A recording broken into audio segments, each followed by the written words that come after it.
जय परमेश्वर देवता लोगों। शाद अनूपदास महाराज लिखी किताब जगत हितकारनी। यह जगत हितकारनी जिसको श्री अनूपदास प्रिंटिंग प्रेस चावनी एरनपुरा में साहब के प्रसिद्ध किया। तारीख 17 अप्रैल सन 1909 जा वैसास बुद्धि भारत सवत 1965। जय परमेश्वर। हे संसार के हिंदू मुसलमान अंग्रेज अपनी अपनी औलाद बचाने के लिए इस किताब जगत हितकारनी के मजमून को पढ़कर बंदोबस्त करो, जब तुमको और तुम्हारी औलाद को अच्छी तरह से आराम मिलेगा। जय परमेश्वर। तमाम जान के बच्चे बसने के लिए शाद अनूपदास लिखी किताब जगत हितकारनी 274 पेज पढ़े। छावनी एरनपुरा शिवगंज मारवाड़ 307027। जय परमेश्वर। संपर्क के लिए दोस्तों 029762730024 और मोबाइल नंबर है दोस्तों 8905653801। जय परमेश्वर। दोस्तों आज पेज नंबर 52 से आगे बढ़ रहा हूँ। अनूपदास जी महाराज क्या कहते हैं, बड़े गौर से ख्याल करना मेरे भाइयों। जय परमेश्वर। और अगर नहीं देखी हो तो देख लो कि ऐसे ऐसे अनेक तरह के किस्से एक इन किताबों में क्या और सैकड़ों किताबों में लिखे हुए होंगे। सो तुम संसार के लोग देख लो कि इस झूठ का पार नहीं है। हजारों बातें राक्षसी वेद की किताबों में लिख दी हैं और दुनिया अंधी उन किताबों में लिखी हुई बातों को सच्ची जान जान कर मानती है, क्योंकि दुनिया की बुद्धि तो राक्षसी पाप से कैद है। सो झूठ ही सच मालूम होता है और इस बात का ख्याल नहीं करते कि ये जो बातें इन किताबों में लिखी हुई है ये समझ में आती है या नहीं आती है, और झूठ है या सच है। और ऐसे ऐसे झूठे किस्से इन माजनान किताब में लिख लिख कर अगले सती लोग जो हुए हैं उनके नाम से ये किताबें राक्षसी वेद की दुनिया का बुरा होने के वास्ते सलाह दी है, कि जिससे हमारा जाल दुनिया में प्रगट नहीं होवे और दुनिया उन किताबों को अगले सती लोगों का नाम लिखा होने से मानते चले जाते हैं। और दुनिया यह नहीं देखती कि ये किताबें नहीं देखती कि ये बातें जो इन किताबों में लिखी है ये सच है या झूठ है, और ये बातें हुई है या नहीं हुई है। और इन बनियों ने असली धर्म वेद की किताबें तो सब छुपा दी है कि जिनमें धर्म पुण्य की बातें और कुल काम धर्म के सलने के लिखे थे, और राक्षसी वेद की किताबें झूठी चला दी है। सो राक्षसी वेद की किताबों में ही इन माजनान ने यह चालाकी की है कि उन किताबों में अव्वल नाम परमेश्वर का और कोई कोई बातें सच्ची लिख दी है, कि जिससे दुनिया उन किताबों को झूठी और राक्षसी वेद की झूठी किताबों में लिख दी है, वो दुनिया उन किताबों को राक्षसी वेद की और झूठी ना समझे, ये चतुराई की है। बाकी तो तमाम झूठी बातें और राक्षसी जाल की दुनिया को डुबोने के वास्ते इन किताबों में लिखी हुई है। सो दुनिया असली धर्म वेद की किताबों की तो तलाश नहीं करती है और इन राक्षसी जाल की किताबों को पढ़ पढ़ कर डूबते चले जाते हैं। सो किताबों को पढ़ने से कुछ नहीं होता है, परंतु इन किताबों में और टिप्पणों में संसार का बुरा होने का हाल लिखा है। सो जैसे ये महाजन लोग उन किताबों को लिखे मौजूब होम पाप संसार का बुरा होने के वास्ते कराते हैं, वैसे ही डूबते जाते हैं। सो मैं गरीब साधु कुल संसार का भला होने के वास्ते कि लिखता हूँ कि असली धर्म वेद की किताबों को देखो कि उनमें क्या लिखा है, और धर्म पे चलो और राक्षसी जाल को मिटाओ, और राक्षसी जाल की किताबों और राक्षसी जाल से निकलो, जो तुम्हारे सब संसार की औलाद उभरे। और यह राक्षसी जाल की किताबें ऐसी है कि जैसे रावण ने संसार का बुरा होने के वास्ते जलाई थी, और रावण ने भी किताबों में अगले सती लोगों का और ऋषिश्वरों का के नाम और रावण के पेस्तर हुए थे उनके नाम उन किताबों में लिख दिए थे। पेज नंबर 53 कि जिससे रावण का नाम सौड़े नहीं होवे, और संसार में लोग अब तक इस बात को कहते हैं और खुद जानते हैं कि रावण कोई बात अपने सर नहीं लेता था।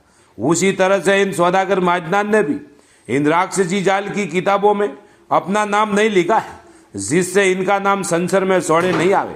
इस वास्ते अगले सती लोगों का नाम इन बनियों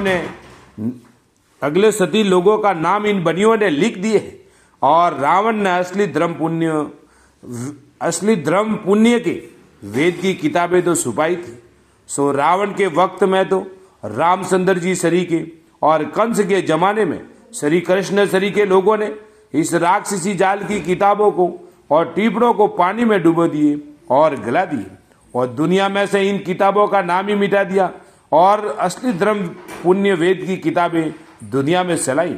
जब दुनिया समझी और दुनिया की आंखें खुली, जब संसार की औलाद उनके राक्षसी पाप से बसी थी, सो अब भी ऐसा ही राक्षसी जाल और राक्षसी जाल की किताबें इन सौदागर माइजनान ने भी रावण की तरह से दुनिया का बुरा होने के वास्ते चलाई है। सो इस वास्ते मैं गरीब साधु इस जाल से संसार को वाकिफ करता हूँ कि असली धर्म वेद की किताबों पर चलो और देखो। और ऐसे ऐसे जाल भागवत के 10वें हिस्से में लिखे कि श्री कृष्ण महाराज के जमाने में 9 नंद और 9 उपनंद रहते थे। सो एक 9 नंद के घर में 9 लाख गायें थी और एक 9 उपनंद के घर में 1.25 करोड़ गायें थी। सो वो गायें हमेशा गोवर्धन पर्वत पर सरने के वास्ते जाया करती थी। सो कुल 1,34,00,000 हुई। सो भाई मेरे हो, जरा दिल से ख्याल करो कि इस कदर गाय गोवर्धन पर्वत पर किस तरह से रही होगी, क्योंकि गोवर्धन पर्वत कुछ जमीन थोड़ा ही है, वो तो पहाड़ के मौजी पहाड़ है। और अलावा इसके ये जो संसार के लोग कहते हैं कि ब्रज के लोगों ने इंद्र महाराज ने तकरार की थी, जब इंद्र महाराज ने गुस्सा होकर 12 मेघमाला से सड़ाई थी और कहा कि अब मैं ब्रज को जल से डुबो दूंगा। सो इस हाल की खबर श्री कृष्ण महाराज को पड़ी, जब श्री कृष्ण महाराज ने अपने हाथ के नाखून पर हाड़ को उठा करके ब्रज के ऊपर साया किया और ब्रज को नहीं डूबने दिया। सो यह बात भी झूठी है और ख्याल करने के काबिल है, क्योंकि पहाड़ किसी से नहीं उड़ सकता है, क्योंकि पहाड़ क्या 1 शेर या 2 शेर या मन 2 मन का था जो उठा लिया होगा। यह बातें इन सौदागर माइजनान के राक्षसी पाप की है। सो तुम सब संसार के लोगों इन बातों का जय परमेश्वर पेज नंबर 56 ख्याल करके और होशियार होके और इन बनियों के पाप को छुड़ाओगे, जब तुमको और तुम्हारे बाल बच्चों को सुख मिलेगा, सुख प्राप्त होगा। नहीं तो ये बनिए सबको अपने राक्षसी पाप से बिना मौत मार देंगे। और संसार के लोग जो ये कहते हैं कि रामचंद्र जी महाराज लंका में गए और रावण से लड़े, जब लक्ष्मण जी को बाण लगा तो बाण के लगते ही लक्ष्मण जी बेहोश हो गए और मर गए। जब हनुमान जी को संजीवनी बूटी लेने को भेजा तो हनुमान जी को संजीवनी बूटी नहीं मिली, जब पहाड़ों को उठाकर ला रहे थे, परंतु रास्ते के अंदर रामचंद्र जी के भाई भरत जी खड़े हुए थे। सो उन्होंने अपने दिल में यह विचार किया कि कोई दुश्मन मेरे भाइयों के ऊपर डालने को पहाड़ उठा कर लिए जाता है, सो मेरे भाइयों पर और मेरे भाइयों की फौज पर डालेगा तो मेरे भाइयों की तमाम फौज और मेरे भाई दब के मर जाएंगे। इस बात का ख्याल करके भरत जी ने हनुमान जी को बाण मारा तो उस बाण के लगते ही हनुमान जी नीचे आ पड़ा। जब हनुमान जी को भरत जी ने पहचाना और पहचान कर बहुत फिक्र किया कि मैंने तो अपने घर के ही आदमी को तीर मार दिया, जब हनुमान जी को भरत जी ने अपने बाण के ऊपर पहाड़ समेत बैठाकर अपने भाई रामचंद्र जी के पास पहुंचा दिया। सो भाई मेरे हो, बाण कोई घोड़ा था या गाड़ी थी जो उसके ऊपर लाद कर पहुंचा दिया, और पहाड़ क्या 1 शेर 2 शेर या मन 2 मन का था जो बाण के ऊपर लाद कर पहुंचा दिया। सो भाई मेरे, अव्वल ऐसी बात का ख्याल करो कि जो बाण के ऊपर कील होती है तो उसमें पैसा भर बोझ होता है। सो जबकि वो पैसा भर बोझ नहीं सा सकता तो पहाड़ वगैरह किस तरह से जाग सकता है। सो ऐसी बातें कुल झूठी है और दुनिया अंधों के मुआफिक है कि जो कोई शख्स प्रेम की बातें कहता है उसको भी सच्चा जान लेते हैं, क्योंकि दुनिया की बुद्धि भ्रष्ट हो रही, इससे बिल्कुल ख्याल नहीं करते। और ये जो तमाम किस्सा रामायण में लिखे हुए मौजूद है सो देख लो, बल्कि झूठ की किताबें हिंदू मुसलमान के घरों में वो सब बनियों के घर की चलाई हुई है, परंतु जितनी किताबें कि इन बनियों ने चलाई है जिसका कुछ अंदाज भी नहीं है।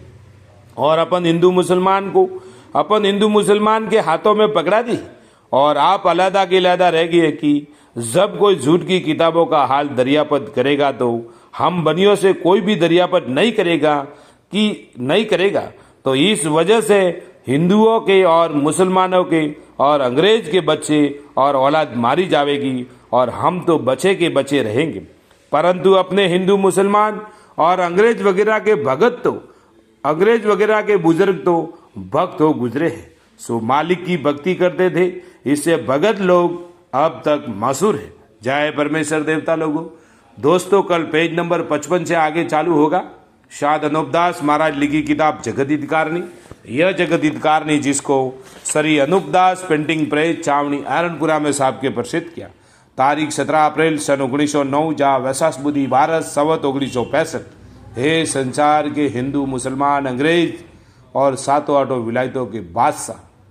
अनूपदास जी महाराज हाथ जोड़ के अर्ज करते हैं कि आज दुनिया में जितनी भी आपदा विपदा दुर्घटना काल पड़ना भूकंप आना रोग बीमारी होना बाप से पहले बेटे का बढ़ना जितना भी आज नुकसान हो रहा है उसके जिम्मेदार हिंदुस्तान के सेठ सौदागर महाजन है। ये किताब ऐसा कहती है दोस्तों, और जिसका सबूत है साध अनूपदास लिखी किताब जगत हितकारिणी 274 पेज।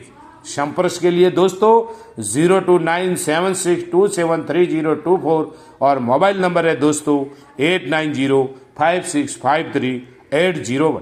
जय परमेश्वर।